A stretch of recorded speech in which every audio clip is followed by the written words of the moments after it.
how did ATX Safer Streets come about in the first place? Why do you think it was necessary for just a normal citizen to start a group like this? There was really nobody that was taking initiatives on this in the city government. I mean, people talk both on the citizen side, both on the government side. A lot of discussions have happened, but nobody really was putting anything into action or demanding that action be taken. So we started about 6 weeks ago. I did a petition on change.org, and my plan was just like, I'll get a couple signatures, email it out and stuff, and it just took off. People really understood what I was saying. Most of them have dealt with it at some point, especially downtown workers. And so about a week into it, Butch and Joey emailed me and asked if they could join the team, what they could do to help. And so that's how ATX Safer Streets, as a group, got started, was that. So now it's 3 of us main volunteers working on it. And then we've got a few people helping us with research, flyering, some logo and web design too, which is volunteers fantastic. as well. All volunteers. Everyone just reaching out. Yeah, and we've got a PR agency that's also helping us, volunteering his time. So pretty amazing.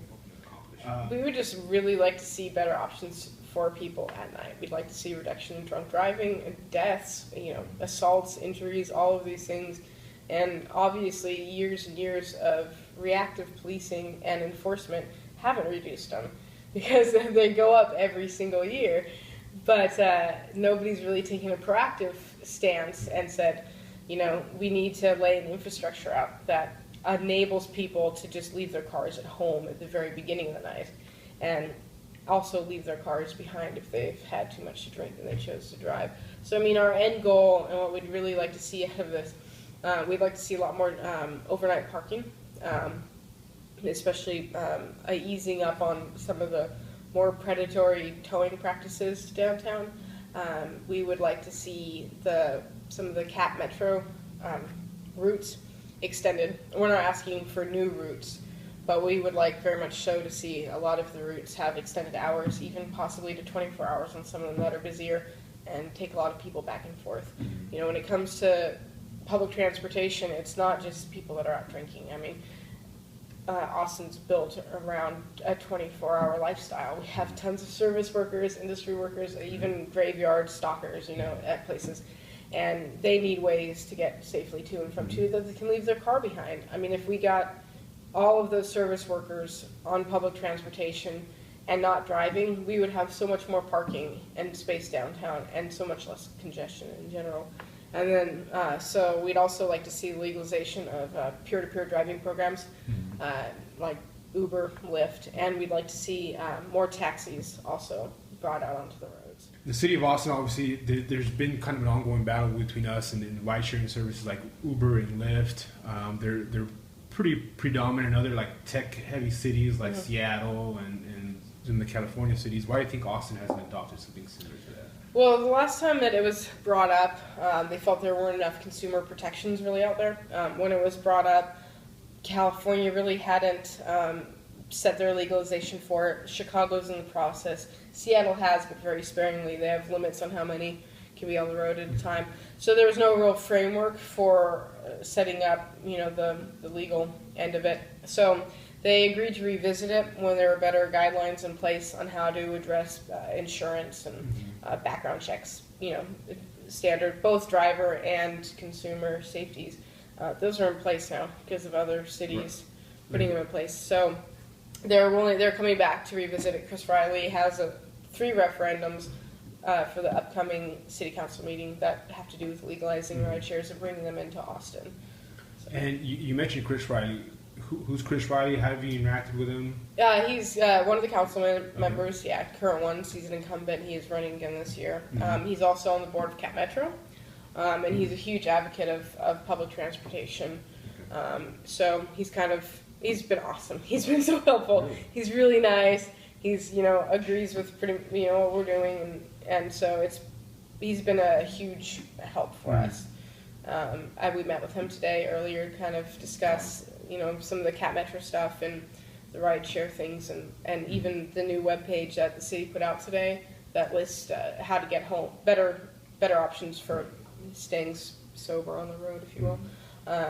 We talked about that webpage and stuff too. Nice. Awesome. What other types of initiatives are you working with in the city in direct fashion? So you're talking to a city councilman here. What else are you doing with the city? Have they been responsive, do you think, so far? For the most part, we've had a little trouble getting getting through to Cat Metro, getting hold of them. Chris is our first foot in the door. They're having their operations meeting on Monday at noon on 5th and Pleasant Valley, and we're going to go and speak with them at the citizens communication at the beginning of it. We've presented our petition and proposal to City Council, to the Urban Transportation Commission, and then also the Austin Music Commission is coming up, and we're supposed to be presenting there as well. And then the next Urban Transportation Commission will actually be doing a PowerPoint presentation with a lot of the data that we've pulled from the anonymous survey that we've got going. So it feels like almost anybody that's been in Austin long enough has been impacted in some way, shape, or form by some type of drunk driving accident, or they've gotten busted themselves, or anything like that. I know there was a recent event that helped accelerate getting people to know who ATX Safer Streets are. Can you talk a little bit more about that and how it impacted you guys? Yeah, it was Kelly from ATX Hipsters, and basically people were upset at the fact that a pedestrian who had just been crossing the street died in the first place. But when they kind of found out that it's one of our own, if you will, somebody from the night people, right? It took off. I mean, people really want answers and demanding change at this point.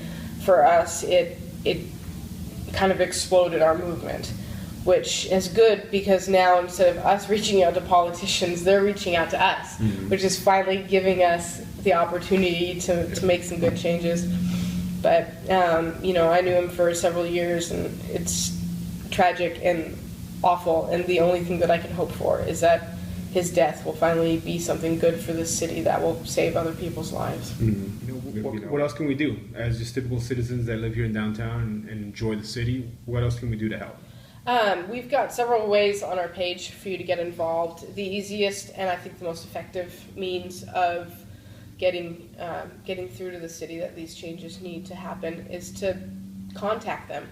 We have links to form letters that we'll mail to all of City Council, to the APD, to parking enforcement. We also have links on there that you can register complaints with the cabs. The ground transportation website has a whole form you can fill out. Just make sure if you ever have a complaint with a cab that you get their cab ID number, and you can go fill it out. They're super friendly and helpful. Everybody that's told us that they reported has always gotten a call back from somebody who's very helpful very quickly about that. You can also complain about predatory towing practices on the same webpage, and we'll have the link up to that too. We're kind of swamped right now, but it's in there for you to do.